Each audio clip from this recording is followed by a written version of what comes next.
Thank you so much teman-teman, senang banget malam hari ini aku boleh ketemu lagi sama teman-teman walaupun secara online, tapi kita mau belajar sama-sama tentang tema di bulan ini, di bulan bukan bulan penuh kasih ya, biasa bulan Februari ya, tapi di bulan Juli ini kita belajar dengan tema kasih tanpa syarat. Dan aku mengambil judul perenungan When Love Changes Everything. Kasih mengubahkan segalanya. Saat kasih mengubahkan segalanya, terus kenapa? Terus gimana? Terus apa jadinya? Nah, sebelum kita masuk lebih dalam, aku rindu untuk ngajak teman-teman berdoa satu kali lagi. Mari kita berdoa. Bapa dalam surga, selamat malam Bapa. Mengucap syukur Tuhan buat kasih setia Tuhan yang gak pernah habis atas hidup kami. Kau Tuhan yang memampukan kami untuk menyadari bahwa setiap hal yang kami boleh rasakan dan nikmati adalah karena kasih karuniamu dan karena kebaikanmu. Bapa pimpin kami supaya benar-benar bisa mengerti apa yang ingin kau sampaikan, apa menjadi pesan firman-Mu. Berbicaralah Tuhan pada setiap kami, Roh Kudus, bantu kami singkapkan Tuhan, terobosi hati dan pikiran kami, supaya kami benar-benar fokus, benar-benar kami bisa dipulihkan, benar-benar bisa diubahkan menjadi seperti apa maunya Tuhan. Biarkan kami menjadi pelaku firman-Mu, mendengarkannya, dan kami dapat diubahkan. Kami benar-benar memahami firman-Mu, nggak cuma sekedar informasi, tapi benar-benar firman-Mu mentransformasi hidup kami. Thank you Tuhan, dalam nama Tuhan Yesus kami berdoa mengucap syukur, haleluya, amin. Oke, nah langsung aja ya, sebulan ini kita tuh udah belajar tentang kasih tanpa syarat. Di awal bulan kita tuh udah belajar tentang mengasihi tanpa syarat. Terus udah dikasih tahu nih, mengasihi tanpa syarat itu tuh bisa dilakukan karena adanya belas kasihan. Dan di minggu lalu, di minggu ketiga, kita tuh udah belajar juga. Dibilang kayak kita tuh nggak akan pernah bisa melakukan kasih tanpa syarat kalau nggak punya persiapan. Dan di minggu lalu kita tuh diperlengkapi dengan judul pembicaraan Before the Storm. Jadi kalaupun ada badai, kita tetap bisa kuat supaya nggak beralasan lagi ya tetap bisa melakukan si kasih tanpa syarat itu. Buat teman-teman yang ketinggalan, boleh lihat di YouTube-nya Komunitas Sahabat Yesus untuk bisa tetap on track dan tahu, oh sequelnya nih begini gitu. Nah di malam hari ini mau sama-sama ajakin belajar yuk, sadar yuk bahwa kasihnya Tuhan tuh benar-benar satu-satunya kasih yang tanpa syarat. Dan kenapa itu sampai diulang-ulang berkali-kali? Karena ya hanya kasihnya Tuhan dan kasihnya tanpa syarat itu yang benar-benar bisa mengubahkan. Nah, boleh tolong di next, kita mau tahu kasih yang mengubahkan tuh apa? Kasih tanpa syarat itu yang gimana? Nah, bisa kita lihat di sini, kasih tanpa syarat sering kita juga sebut dengan kasih yang tak terbatas atau unconditional love. Ayat yang sama, ayat ini menjadi salah satu ayat yang paling legend buat orang-orang Kristen. Yohanes 3 ayat 16. Bunyinya demikian, karena begitu besar kasih Allah akan dunia ini, sehingga ia telah mengaruniakan anaknya yang tunggal, supaya setiap orang yang percaya kepadanya tidak binasa, melainkan beroleh hidup yang kekal. Luar biasa banget ayat yang ini nih, bener-bener tadi tuh kayak kita udah nyanyiin sama-sama gitu, kayak begitu besar kasihnya Bapa, kau berikan anakmu yang tunggal, di saat aku percaya kasih menyelamatkanku gitu, kayak Tuhan tuh sebegitu sayangnya sama kita, sebegitu apa ya, kayak kita tuh udah yang penuh dosa ini dan gak layak, tapi tuh Tuhan tuh bukan menghakimi kita, tapi menjadi penyelamat yang berkorban buat setiap kita. Tuhan tuh mau tebus gitu. Kasihnya justru bahkan menyelamatkan setiap kita. Nah, waktu kita mengingat kasihnya, itu akan mengubahkan hidup kita. Jadi, kayak kita mau sama-sama belajar dari sumber yang benar, dari sumber kasih yang sejati, karena cuman Tuhan yang benar-benar nggak menyayangkan anaknya, nggak menyayangkan yang terbaik, nggak menahan yang paling baik, bahkan ia berkorban. Ada totalitas yang besar, bentuk kesetiaan, dan dia tuh benar-benar nggak pelit. Boleh tolong di next slide, kita mau belajar lebih lagi.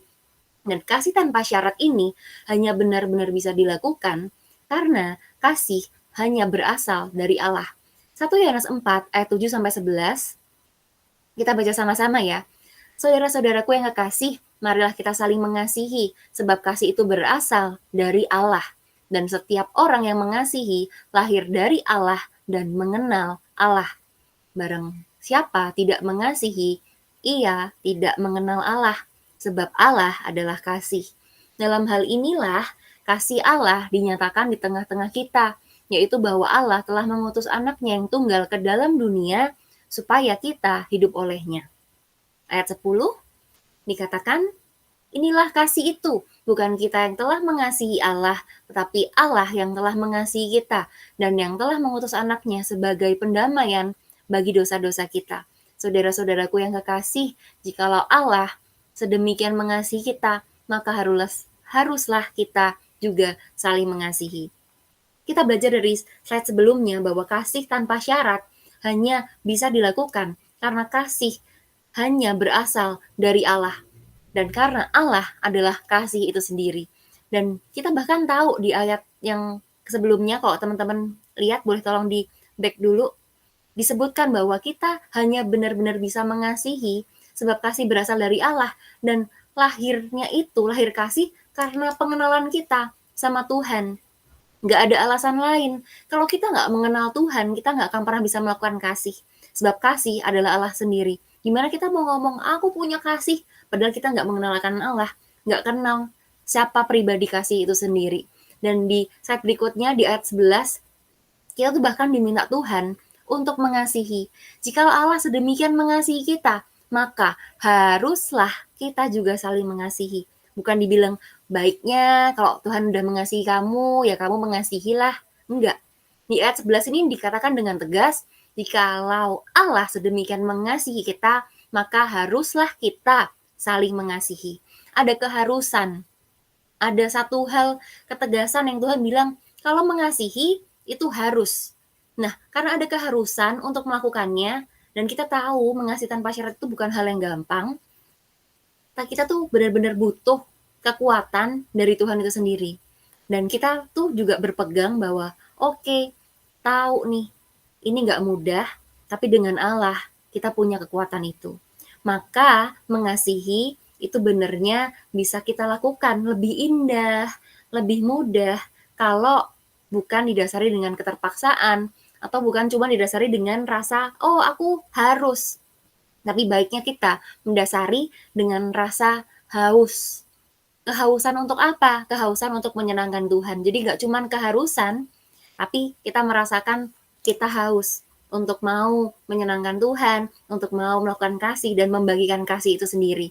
Nah, next slide-nya, mengasihi itu sendiri akan secara natural terjadi karena kita itu punya kasih yang meluap-luap dari hati kita. Apa yang ada dalam hati kita itu terpancar keluar dan itu muncul dan itu bisa orang lihat dengan mudahnya. Akan sangat mudah jika yang dari dalam, yang baik itu keluar. Di Amsal 4 ayat 23 dikatakan demikian, jagalah hatimu dengan segala kewaspadaan, karena dari situlah terpancar kehidupan. Nah, pertanyaannya justru, apa sih yang banyak keluar dari hidup kita, dari keseharian kita? Apakah benar kasih? Atau jangan-jangan yang keluar dari hidup kita justru kepahitan, rasa sakit, kata-kata kasar, kebencian, kemurkaan, atau hal-hal yang negatif. Justru itu yang perlu kita tanyakan. Kayak, oke, ngomong, tahu kasih Tuhan, kenal sama pribadi Tuhan. Tapi cek lagi, apa sih yang benar-benarnya setiap hari itu kita pancarkan dan keluar dari hidup kita? Apakah benar-benar yang mencerminkan Tuhan? Ataukah belum? Nah, terus kita tadi benar-benar tahu nih, oh, temanya judulnya kasih yang tanpa syarat, kasih yang mengubahkan. When love changes everything. Terus apanya yang diubah? Kalau misalkan hidupku kayak gini ya terus mau apa? Aku udah rasa nggak bisa. Sebenarnya nggak ada yang nggak bisa. Nggak ada yang udah fatal. Nah, kita mau sama-sama belajar. Waktu kita mengalami kasih, semuanya itu benar-benar bisa diubahkan dan terjadi tanpa bisa kita pikirkan. Aku mau sama-sama ajak teman-teman untuk baca, ini kayak Bible study, belajar sama-sama, di Kisah Rasul 9, ayat 1 sampai dengan 18. Aku nggak tampilkan di sini, aku sama teman-teman buka Alkitab kita. Kalau teman-teman yang ada di luar boleh juga buka HP suci, tapi nggak buka untuk WhatsApp-an. Kita benar-benar mau fokus untuk baca firman Tuhan. Aku bantu bacain di sini, teman-teman bisa juga baca di rumah ya. Ini perikop ini judulnya tentang Saulus bertobat. Masih ada yang nyari ya? Perlu ditunggu sebentar atau udah oke? Aman? Aman ya? Aku bacain Kisah ya. Para Rasul berapa, Ci? Kisah Para Rasul 9 ayat 9 berapa? ayat 1 sampai dengan 18. Aku ulang sekali lagi ya. Kisah Rasul 9 ayat 1 sampai dengan 18. Nah, gini nih, berarti ada yang nyimak nih. Kalau belum dapat, masih nanya. Tuh. Thank you, Kisah Rasul 9 ayat 1 sampai dengan 18. Kita belajar sama-sama dari perikop Saulus bertobat. Nah, dari sini aja kayak udah kebayang nih ya. Oh, ada yang berubah. Ada yang berubah gitu. Mungkin ada yang teman-teman yang udah tahu ceritanya, kisahnya, tapi kita baca sama-sama untuk refresh ya. Saulus bertobat. Sementara itu, berkobar-kobar hati Saulus untuk mengancam dan membunuh murid-murid Tuhan. Ia menghadap imam besar dan meminta surat kuasa daripadanya untuk dibawa kepada majelis-majelis Yahudi di Damsyik, supaya jika ia menemukan laki-laki atau perempuan yang mengikuti jalan Tuhan, ia menangkap mereka dan membawa mereka ke Yerusalem. Dalam perjalanannya ke Damsyik, ketika ia sudah dekat kota itu, tiba-tiba cahaya memancar dari langit mengelilingi dia. Ia rebah ke tanah dan kedengaranlah olehnya suatu suara yang berkata kepadanya, "Saulus, Saulus, mengapakah engkau menganiaya aku?" Jawab Saulus, "Siapakah engkau Tuhan?" katanya. "Akulah Yesus yang kau aniaya itu. Tetapi bangunlah dan pergilah ke dalam kota. Di sana akan dikatakan kepadamu apa yang harus kau perbuat." Maka termangu-mangulah teman-temannya seperjalanan, karena mereka memang mendengar suara itu, tetapi tidak melihat seorang juga pun. Saulus bangun dan berdiri, lalu membuka matanya, tetapi ia tidak dapat melihat apa-apa. Mereka harus menuntun dia masuk ke Damsyik.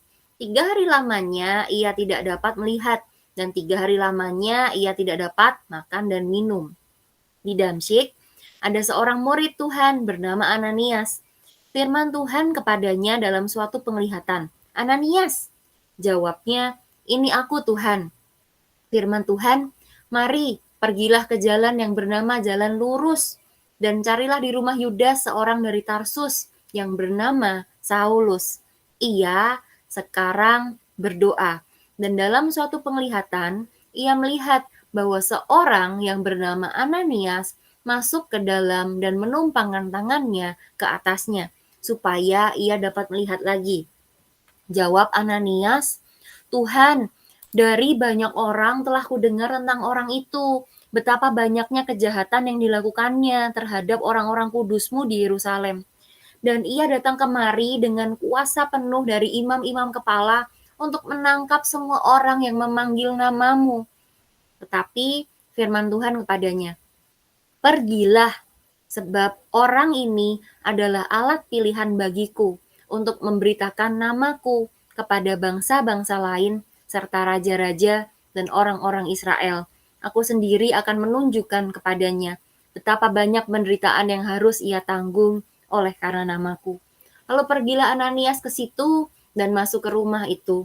Ia menumpangkan tangannya ke atas Saulus. Katanya, "Saulus, saudaraku, Tuhan Yesus yang telah menampakkan diri kepadamu di jalan yang engkau lalui, telah menyuruh aku kepadamu, supaya engkau dapat melihat lagi dan penuh dengan Roh Kudus." Dan seketika itu juga seolah-olah selaput gugur dari matanya, sehingga ia dapat melihat lagi. Ia bangun, lalu dibaptis. Amin. Nah, panjang ya teman-teman ya. Dari sini tapi kita udah punya gambaran nih, sedikitnya apa nih yang berubah, apa yang diubahkan dari adanya perjumpaan dengan Sang Kasih. Nah, boleh tolong di next slide. Apa sih yang berubah? Nah, kasih tanpa syarat dan yang tidak terbatas menuntun kita pada pertobatan. Yang terjadi sama apa yang si Saulus alami. Dia dari jalan yang sesat, dari yang jahat, justru menuntun jadi bertobat. Bahkan kita tahu namanya nggak lagi Saulus nanti, tapi berubah lagi jadi Paulus. Hidupnya diubahkan, hidupnya dituntun pada satu pertobatan. Kita tuh manusia nggak akan pernah bisa bebas atau lolos dari dosa.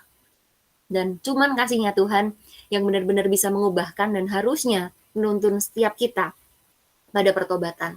Makanya boleh tolong di next slide, kita harus belajar dari Saulus yang menjadi Paulus.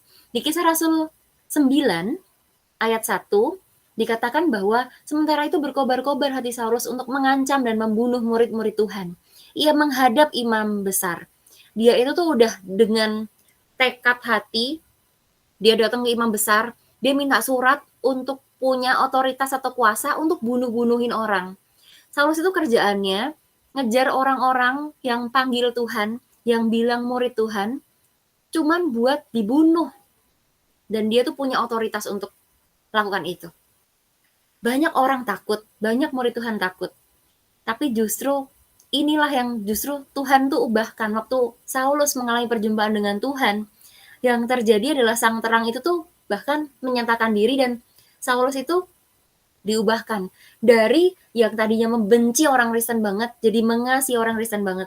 Dari yang tadinya benci banget sama murid-murid Tuhan malah diubahkan jadi murid Tuhan yang paling greget. Surat-surat yang ada di Alkitab yang paling banyak justru kita bisa tahu itu adalah surat-surat Paulus. Banyak banget surat-surat Paulus yang kita baca dan kita terberkati olehnya. Itu menunjukkan bahwa ada perubahan nyata dari yang sebelumnya ngebenci banget, hatinya tuh pahit banget, sampai dipenuhi oleh kasih waktu dia sudah mengalami perjumpaan sama Tuhan. Nah, di sini dituliskan Filipi 1 ayat 3, bunyinya nih manis banget. Ini yang Paulus bilang buat orang-orang Kristen, dia bilang gini, "Aku mengucap syukur kepada Allahku setiap kali aku mengingat kamu." Ayat yang sama ini juga yang sering dipakai oleh para pria atau para wanita yang sedang jatuh cinta yang bilang, "Oh, aku mengucap syukur kepada Allahku setiap kali aku mengasihi kamu." Ada yang ketawa. Iya, jadi kayak ayat-ayat ini nih sering kali dipakai buat jadi gombalan, tapi sebenarnya si Paulus ini nih justru menunjukkan perubahannya dari yang tadinya benci banget setengah mati sama orang-orang Kristen yang ikut Tuhan. Jadi dia bilang gini loh, "Aku tuh benar-benar bersyukur loh. Waktu aku tuh ingat kamu, waktu ada kamu dalam hidupku." Dia tuh dipenuhi oleh kasih sama orang-orang Kristen. Dan bahkan hidupnya diubahkan tuh kita bisa lihat dari setiap tulisannya, setiap karyanya, setiap kesaksian yang Paulus nyatakan. Dan salah satu ayat lagi yang memberkati aku luar biasa, itu ada di Filipi 1 ayat 21. Bunyinya, "Bagiku hidup adalah Kristus dan mati adalah keuntungan." Itu dari seorang yang benar-benar benci Tuhan, nggak percaya sama Tuhan, nggak tahu kasih, dan benar-benar diubahkan dan benar-benar jadi ngikut Tuhan dan sampai bilang, "Bagiku hidup adalah Kristus dan mati bahkan adalah keuntungan." Nah, perlu kita untuk benar-benar kenal sang kasih sejati itu. Jadi kita benar-benar bisa diubahkan dari yang adanya keberdosaan jadi masuk ke dalam satu pertobatan yang sejati. Dan kita perlu menjaga hati kita sebab hati kita mengendalikan cara kita melihat dunia dan orang-orang di dalamnya. Next slide. Apalagi sih selain itu yang kita bisa belajar? Kasih yang tanpa syarat dan tidak terbatas itu membuat sesuatu yang nggak mungkin menjadi mungkin.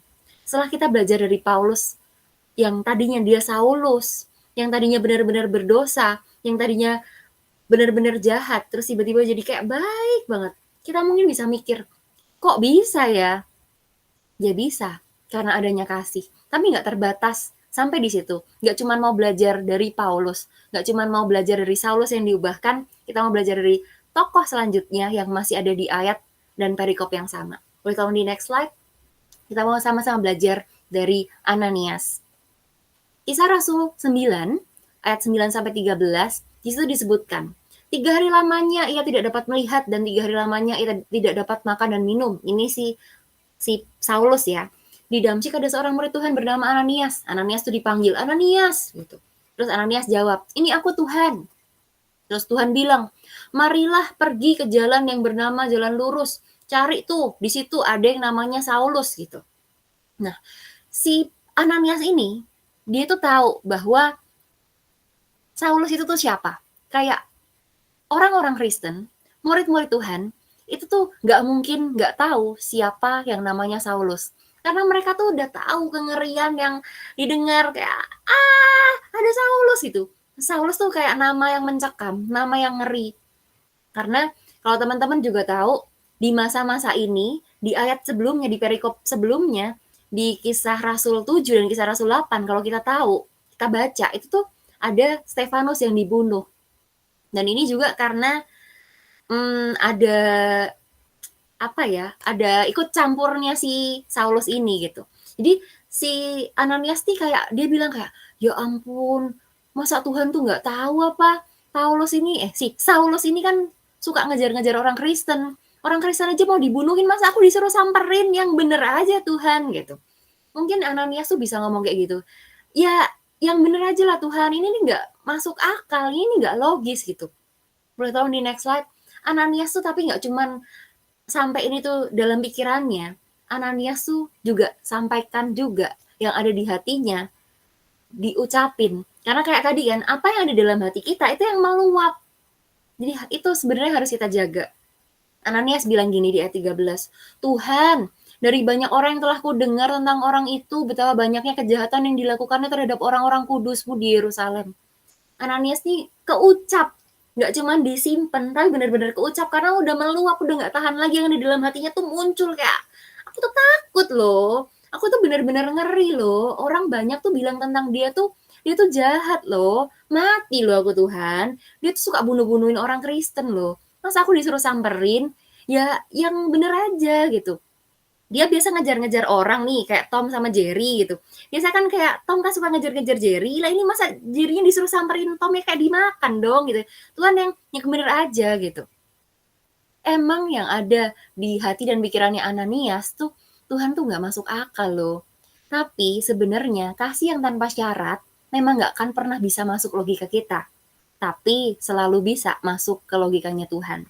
Dan boleh tolong di next slide, bagaimana kasih itu benar-benar bisa mengubahkan. Nah, kasih bisa mengubahkan, itu yang pertama, waktu kita benar-benar bisa mengasihi dari mendengar apa kata Tuhan, bukan apa kata orang. Kalau kita kebanyakan dengar kata orang ya yang kejadian ya, ketakutan, kepusingan, ribet, bingung, karena yang kita dengerin orang bukan Tuhan. Jadi kayak tadi, kayak Ananias, Tuhan kata orang tuh dia nanti bunuh-bunuhin loh. Padahal kata Tuhan, datang aja di ayat 15 tuh kalau kita baca, aku mau pakai dia untuk memberkati bangsa-bangsa.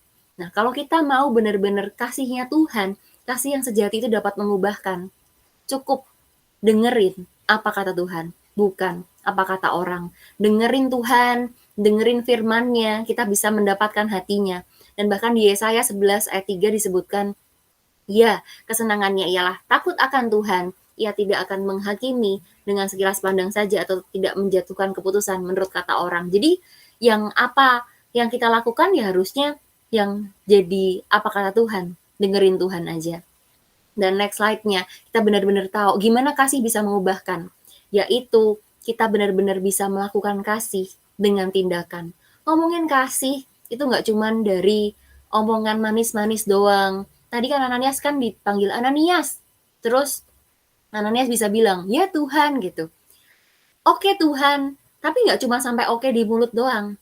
Iyanya kita, kalau kita benar-benar mengasihi seharusnya ada tindak lanjutannya, yaitu bertindak. Kita bisa menyatakan kasih kita dalam bentuk perhatian. Tapi nggak cuma perhatian sebenarnya, kita bisa mengasihi pun dengan teguran. Yang pasti ada tindakan nyata yang dilakukan. Karena kalau kita ingat di minggu pertama, kita belajar mengasihi tanpa syarat itu, berarti mengasihi dengan benar. Nggak menyetujui setiap kondisi. Harus benar-benar tahu berhikmat, sesuai firman nggak? Kalau nggak sesuai firman, ya jangan dilakukan, ya jangan dibenarkan. Harus benar-benar based on apa yang didengar dari Tuhan.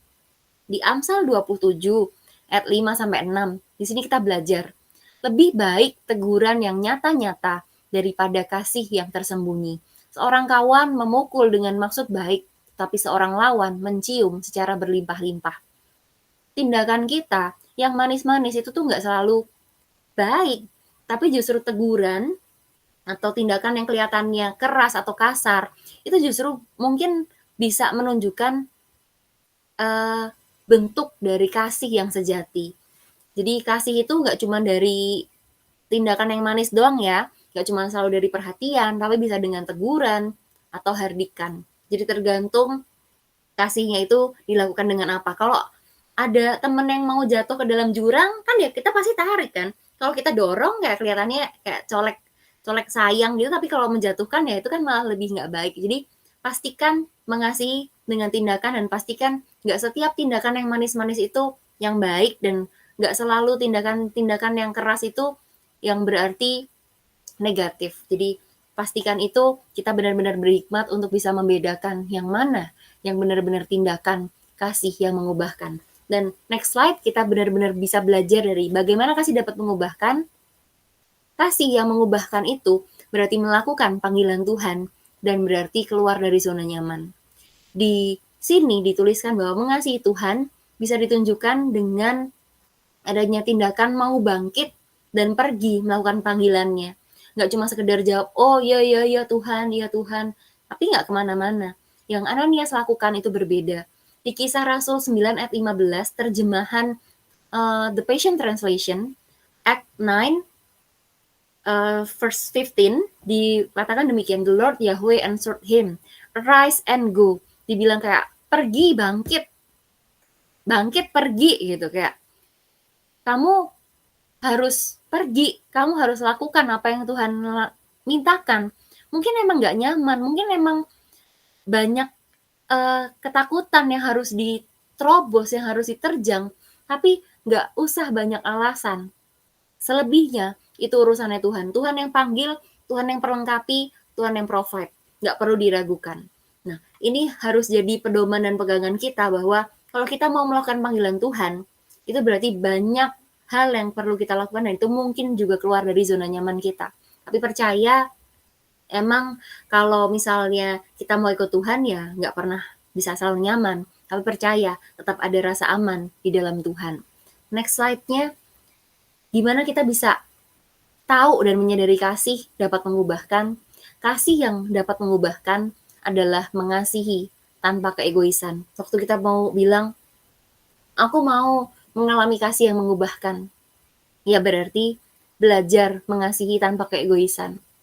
Kemenangan terbesar itu lahir dari hati yang mengasihi dan berharap dia bisa mengubahkan kehidupan orang lain dan membuat orang lain itu terberkati dan juga diubahkan. Ananias melakukan sesuatu yang kita mungkin nggak akan pernah bisa pikirkan. Ananias melangkah, lalu pergilah Ananias ke situ, masuk ke rumah itu. Ananias melawan rasa ketakutannya, melawan rasa pikiran-pikiran negatifnya. Dia tetap ngerasa, oh Tuhan panggilannya lebih besar daripada ketakutanku. Apapun yang terjadi, mungkin si Ananias nih bisa mikir, duh mati kali ya aku ya. Stefanus nih baru meninggal nih, karena dibunuh nih sama orang ini. Apakah aku akan menjadi orang berikutnya?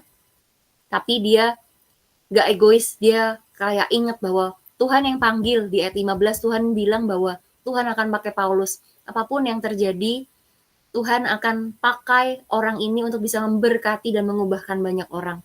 Dia tetap maju, dia tetap lakukan, dan dia meresponi dengan kasih. Dia gak menganggap si Saulus itu musuhnya. Dia gak bilang, heh musuh, aku datang ke kamu nih gara-gara Tuhan suruh aku. Aku padahal gak mau gitu. Enggak, dia gak datang dengan sikap yang culas, dia gak datang dengan sikap yang kasar.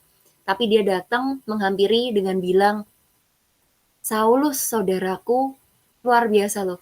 Di sini nih ditunjukkan bahwa waktu dia mengalami Tuhan, Ananias adalah murid Tuhan yang benar-benar mengalami pribadi Tuhan, dan dia tuh bilang penyebutannya luar biasa, Saulus, saudaraku, Tuhan telah menyuruh aku kepadamu supaya engkau dapat melihat lagi dan penuh dengan Roh Kudus. Jadi dia nggak melihat apa yang menjadi kepentingannya. Oh aku takut, aku mau nyaman aja di rumah aja, nggak usah pergi jauh-jauh. Tapi dia mau datang dan dia menganggap Saulus itu menerima Saulus karena Tuhan telah mengasihi Saulus ini dan Tuhan mau mengubahkan. Ananias cuma berpegang sama Tuhan, mau orang ini nih diubahkan, mau dipakai jadi alat Tuhan ke bangsa-bangsa. Dia nggak memikirkan dirinya, nggak cuma sibuk sama keegoisannya, nggak cuma sibuk sama kenyamanannya, nggak cuma sibuk sama apa yang dia bisa dapati atas dirinya. Tapi dia mau rencana Tuhan itu bisa digenapkan dan banyak orang yang bisa berkati dari kehidupan Paulus sesuai dengan kehendak Tuhan. Dan nextnya, yang terakhir, senang kalau misalkan udah bilang yang terakhir ya. Cintai apa yang Tuhan cintai dengan cara Tuhan, bukan dengan caramu sendiri. Karena cinta nggak pernah memaksa.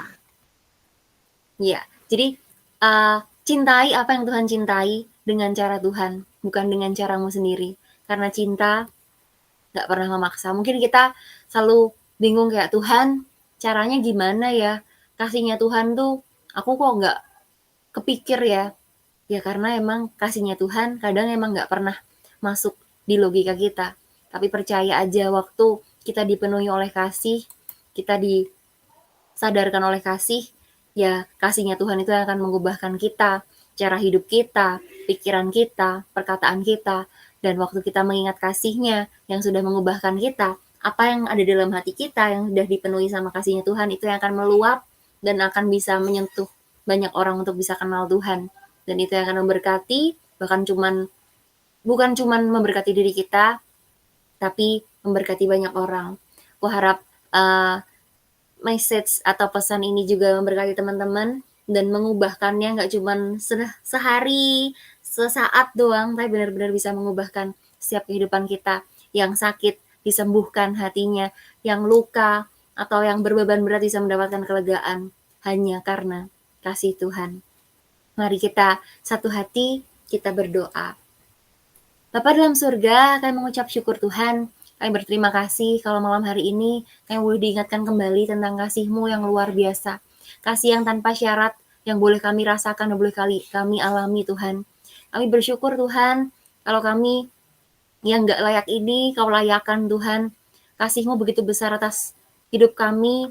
Kami mau belajar Tuhan untuk benar-benar bisa bertobat, untuk benar-benar bisa gak melakukan dosa dan melakukan hal yang berkenan sama Tuhan, melakukan kasih-Mu, memancarkan kasih-Mu, dan biar nama-Mu yang semakin dipermuliakan.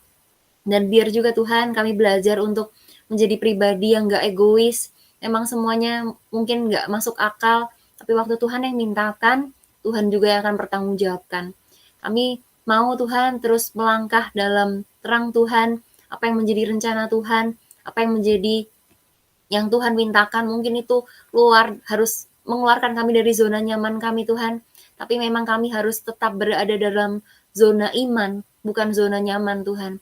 Biarkan kami terus bisa berjalan, melewati setiap masa dan proses pencobaan Tuhan, tapi waktu berjalan dalam Tuhan, kami percaya ada pertolongan, ada tuntunan, dan ada penyertaan. Biarkan setiap orang-orang yang ada mendengarkan message ini Tuhan percaya, teman-teman yang baik secara online ini, ataupun yang mendengarkan secara renungan dari YouTube Tuhan, kami percaya nggak kebetulan. Buat teman-teman yang sedang mengalami beban berat, biar benar-benar bisa dipulihkan dan mendapatkan kelegaan. Buat teman-teman yang belum mengenal Tuhan, benar-benar bisa mencari Tuhan dengan segenap hati. Sebab bahkan Tuhan, cara-Mu yang ajaib yang menuntun kami boleh mengenal Engkau, mendengarkan firman-Mu, itu adalah kuasa kasih-Mu yang sejati Tuhan, yang menjadi kasih karunia Tuhan yang kami benar-benar harus syukuri Tuhan. Kami bersyukur Tuhan dan kami menyerahkan hidup kami, masa depan kami sama Tuhan. Kami nggak ragu, kami nggak takut sebab kami tahu tangan dan hidup kami berpegang teguh pada Tuhan, Sang Kasih sejati, kasih yang mampu mengubahkan hidup kami. Dan kami menyerahkan segala sesuatunya dalam Tuhan. Dan dalam nama Tuhan Yesus, kami telah berdoa dan mengucap syukur. Haleluya. Amin.